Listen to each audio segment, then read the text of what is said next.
Dans cette leçon, vous allez découvrir le langage Java. Pour cela, nous allons parler de la création du langage, par qui, quand, pour quelles raisons, et quels sont ses avantages. Pour finir, nous allons également voir pourquoi il s'agit d'un langage très populaire et pourquoi. Pour commencer, parlons un peu de l'histoire de Java. Java a été créé en 1994 par James Gosling. James Gosling est alors un employé de Sun Microsystems, et la première version de Java est présentée le 23 mai 1995.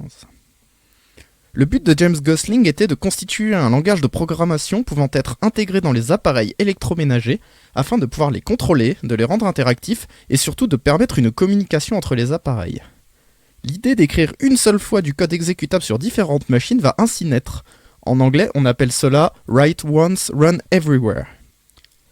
Mais alors, d'où vient le nom Java ? En fait, c'est en lien avec la boisson préférée des développeurs, c'est-à-dire le café.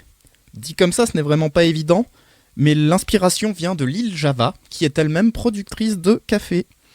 Ainsi, vous comprenez pourquoi le logo Java est une tasse de café.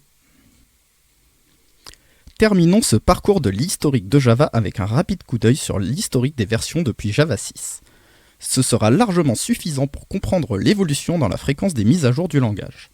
Comme vous pouvez le remarquer, entre Java 6 et Java 9, des années s'écoulent avant de pouvoir passer à la version suivante. Mais depuis Java 9, tout s'accélère. On peut passer à la version suivante après 6 mois. C'est très important aujourd'hui de pouvoir compter sur les mises à jour régulières car c'est beaucoup plus facile de migrer les projets existants. Cela aide à limiter les problèmes, d'autant plus que les mises à jour de Java apportent très peu de changements cassants. Posons-nous maintenant la question suivante. À quoi sert Java ? L'une des grandes forces de Java, à l'instar d'un langage comme Python, est qu'il est possible de travailler sur tout type de projet. Nous allons d'abord commencer par nous intéresser à l'usage le plus répandu, c'est-à-dire réaliser des applications côté serveur. Il existe aujourd'hui des frameworks très complets sur le marché et bien souvent ils sont open source. La deuxième utilisation de Java très répandue, c'est le développement d'applications mobiles. Depuis 2019, Google a changé le langage par défaut pour Kotlin. Cependant, il est toujours possible de développer en Java ou même d'utiliser les deux langages en même temps. Si vous vous rappelez bien, en début de leçon, nous avons vu que Java avait d'abord été conçu pour les systèmes embarqués. Il est par exemple tout à fait possible de développer du code sur un Raspberry Pi, que l'on intègre ensuite dans un objet connecté, et le tour est joué. Une autre utilisation est le développement d'applications lourdes. JavaFX est une librairie standard qui vient avec Java.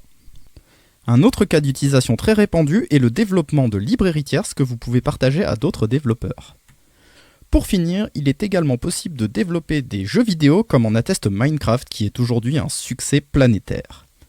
Les utilisations de Java sont très vastes et il existe très probablement des exemples qui n'ont pas été cités ici. A noter que Java est quand même très apprécié pour réaliser des applications business dans la finance par exemple. Il est donc possible de faire énormément de choses avec Java.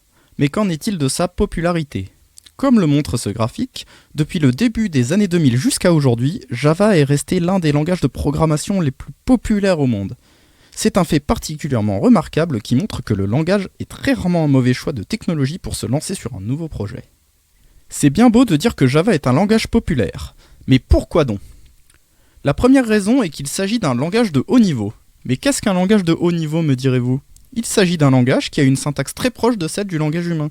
Cela facilite grandement l'apprentissage du langage, ainsi que la facilité à maintenir le code produit.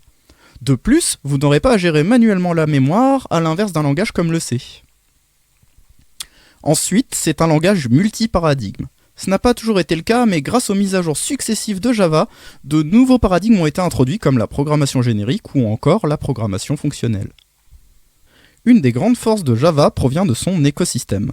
En effet, le langage vient avec un grand nombre de librairies standards qui répondent à un vaste panel de besoins comme le calcul scientifique ou le traitement d'images par exemple. Un autre avantage très important du langage, c'est qu'il est facilement testable. Celui-ci vient avec un framework de test qui s'appelle JUnit. Ajoutez à cela des environnements de développement qui intègrent très bien ce framework sans effort supplémentaire de la part des développeurs. Pouvoir tester son code efficacement fait partie des points très importants lors du choix d'une technologie de développement. Java possède une énorme communauté. Elle représente des millions de développeurs à travers le monde. Si vous êtes bloqué sur le développement d'un logiciel, il n'est pas difficile de trouver des développeurs expérimentés pour vous venir en aide en cas de besoin. Qui dit grosse communauté dit également un nombre colossal de librairies disponibles sur les plateformes open source comme GitHub. Si vous vous posez la question « Existe-t-il une librairie qui répond à tel besoin ?», il est fort à parier que cette librairie existe déjà sur les plateformes open source. Pour toutes les raisons citées, on comprend pourquoi Java est un langage très populaire. Si vous décidez de démarrer un projet avec Java, ce ne sera pas une erreur. Au vu de l'historique du langage ainsi que de la vaste communauté qui l'entoure, le langage n'est pas près de disparaître.